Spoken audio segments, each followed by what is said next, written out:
Hello and welcome. You're watching big breaking news coming in on India today. Multiple prolonged attacks by the Pakistani army on Indian posts. We're learning also that some of this could potentially be SSG commandos of the Pakistani army very close to the line of control, using infantry weapons to attack an Indian post. This is the big breaking story tonight. Attacks in Mendar sector of the line of control, attacks also in the Tangdar sector of the line of control, attacks also in Akhnur.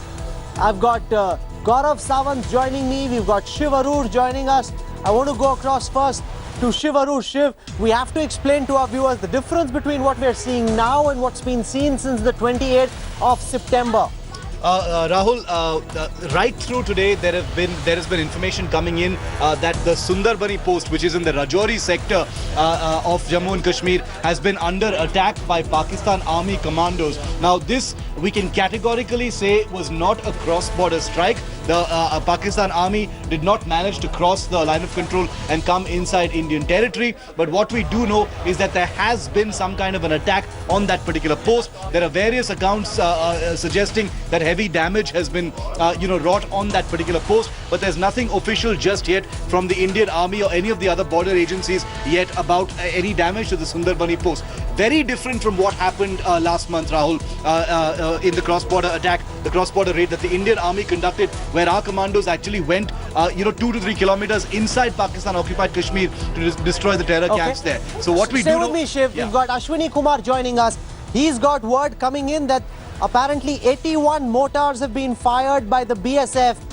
Thermal imaging showing that a Pakistani village or several huts in a Pakistani village apparently can be seen going up in smoke. Ashwini Kumar is reporting through his sources in the BSF. Ashwini, what can you tell our viewers? Yeah, Rahul, continuously firing and shelling on the international border from Sukhedgarh to Akhnur area, and the BSF has retaliated in a big way, and some of the villages were seen burning across the border in Masoor Badabai, and the way Pakistan is targeting our civilian area, the BSF has been directed by the authorities that they should give a befitting reply to the Pakistanis. Some of the ambulances were seen across the Sialkot area, moving near the villages to lift the Pakistani rangers and some of the villagers who were injured by the BSF firing and shelling. And some of the villages were seen burning by the BSF jawans that after the retaliative action by the BSF just now. Okay, yeah. Thank you very much, Ashwini Kumar, for joining us. I've got more breaking news coming in that National Security Advisor Ajit Doval has spoken to the Home Minister. He's also spoken to the BSF DG. My colleague Maushmi Singh, who covers the Ministry of Home Affairs for us, is joining us now on this broadcast. The National Security Advisor himself keeping a very close eye on this big attack by the Pakistani army on Indian Army outpost along the IB and the LOC, Maushmi. That's right. New Delhi is keeping a very, very close watch at the entire scenario that is coming out of the LOC. Clearly, earlier Rajnath Singh had spoken to the DG BSF KK Sharma. He did instruct the BSF to take all retaliatory measures as far as unprovoked fighting across the international border is concerned. In the wake of the incidents at the LOC, New Delhi is actually given the armed forces a free hand to retaliate in effective measure. Clearly, the NSA has also been briefed. He did have a word with the Home Minister, and he has been apprised of the entire situation. So hereby the PMO also keeping a close watch. Clearly, the situation is alarming, and the government doesn't want to take this lightly. Stay with me, Maushmi. We've now got, Shiv, these images of actual shelling taking place. This, Shiv, just minimize this for a moment. Which sector is this action taking place? This is in the Rajouri sector of India, where this heavy firing is taking place. Those, of course, Shiv, are flares. Take it away, Shiv. Absolutely, Rahul. This is audio that you can hear right now. The news agency, Asian News International, is put out this video. I just want our viewers to listen into the sound that ANI has just released of the shelling that's taking place. Okay, I just want to explain this to our viewers. These white lights that you see, these are flares. Flares are fired by either infantry weapons or even by heavier weapons than that, to ensure that the soldiers who are firing these weapons have a sense of where that particular bullet or round of ammunition is actually going. Which direction is it going in? Roughly the direction you want it to, because if it's dark, you don't really know where your weapons are going or where this ammunition is going, and therefore flares really point the way. So those are the first images coming in now of action in the Rajouri sector. Gaurav, what we are seeing, Gaurav Sawant, India Today's Strategic Affairs editor, joining us now. Gaurav, what we are seeing is quite unprecedented. Talk of an Indian post coming under Pakistan Army attack. News also of how the Indian Army withstood this, repelled the attack, sent the Pakistani SSG commandos back. All of this happening very close to our boundaries with Pakistan. Spot on there, Rahul. In fact, I've just spoken to a very senior officer in Army headquarters who said 4 different locations Pakistan tried, all 4 different locations Pakistan was beaten back, and this wasn't terrorists, this was Pakistan Army regulars. They tried it in Tangdhar, they tried it in Punch, they tried it in Mendhar, they tried it in Sundarbani. In fact, in one of these places they fired a rocket. Pakistani commandos came very close, they crossed the line of control, came close to our post, fired a rocket into one of our posts, and they fled because there was instant retaliation. And apparently there has been a casualty on the Pakistani side.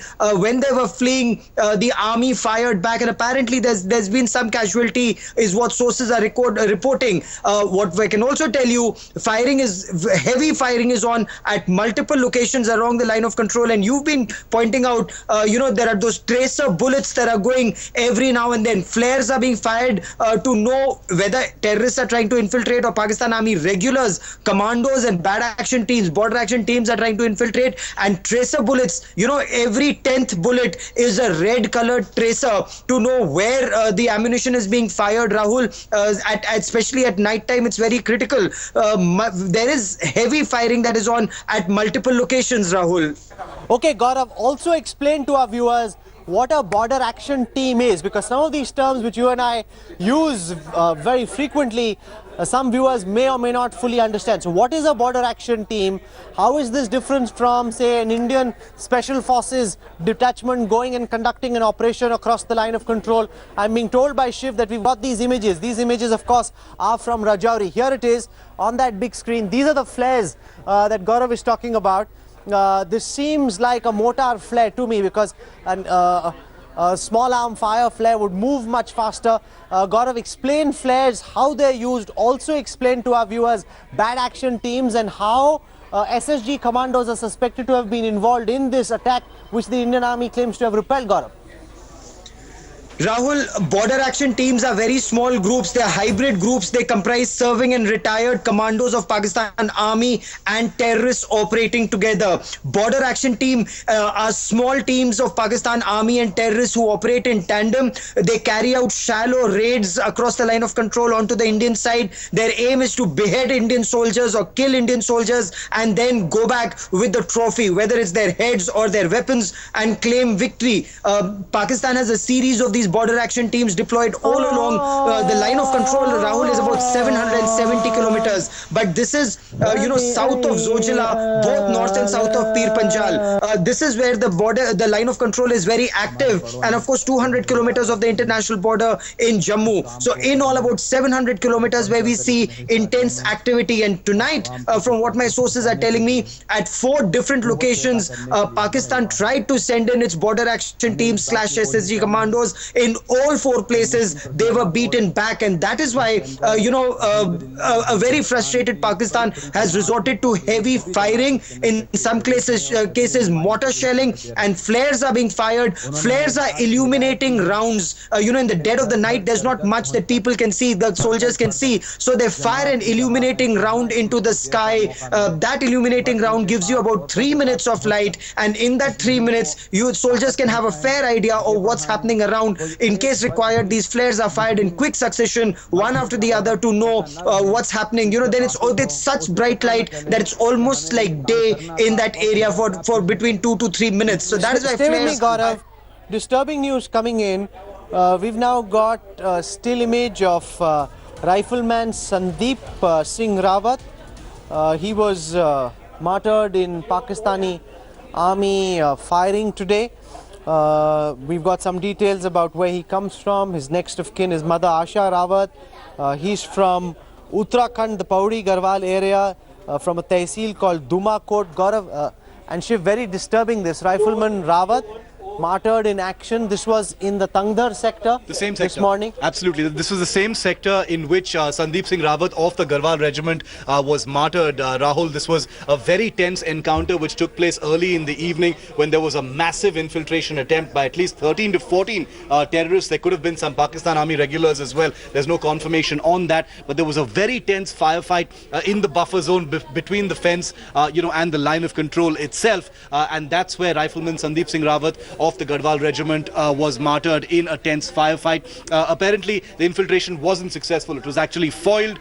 The other terrorists were able to actually escape and cross back across the line of control and escape into Pakistan-occupied Kashmir. Sadly, this young Jawan from the Garhwal regiment, Sandeep Singh Rawat, sustained about 3 gunshot injuries, and he succumbed to his injuries very shortly after this encounter round. Also, one of the big differences, Gaurav, which we need to point out to our viewers, is the difference between a terrorist attack and an attack involving SSG commandos of the Pakistani army, because usually when terrorists attack, they try and penetrate. If they are pushed back, they run back, which is what we saw in Baramulla, we saw that in Kupwara, we saw that in Shopur.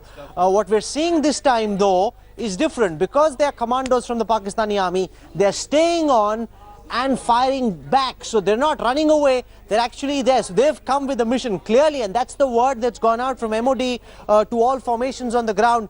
Beware and be prepared for Pakistani retaliatory action. They are desperate to avenge what happened during the Indian surgical strikes, Gaurav.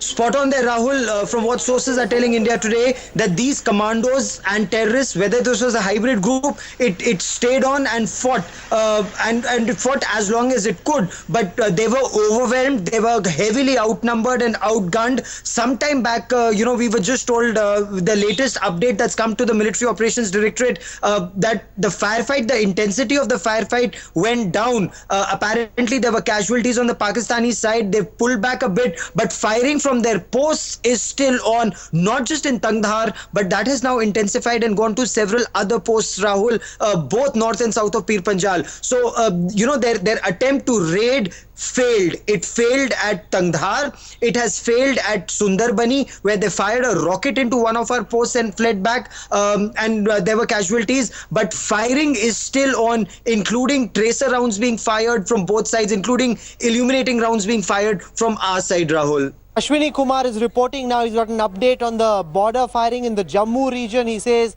that in the Shakkalgarh area of Narowal district in Pakistan-occupied Kashmir, ambulances have been seen moving in the village and lifting Pakistani villagers and Pakistani rangers. Remember now, as we've seen over the past few days, the Indian Army has access to these high-quality thermal imagers which give you images of what's happening at night. So earlier you were blind after sunset. You couldn't see what was happening across the border. Now with these thermal imagers, especially if you can see lights up in the sky, if you see some huts on fire, that can be seen. We're being told that in this particular area, 81 mortars were fired by the Indian Army. In the midst of all of this, we're also getting word that one Indian official has been sent back.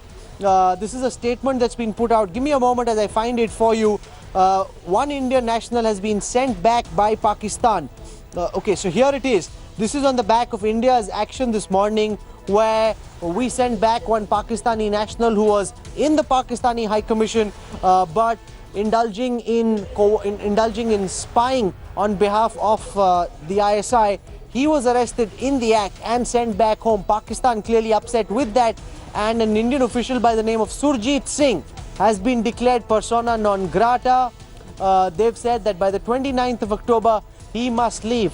He's been accused of violating the Vienna Convention, but unlike India, which actually gave the full link, explained who the spy master was, explained who his spies were, explained also the information that was being taken out of the BSF, sent back to Pakistan. Pakistan has done nothing of the sort. They've just declared that Surjit Singh is non grata, persona non grata. He must be sent back.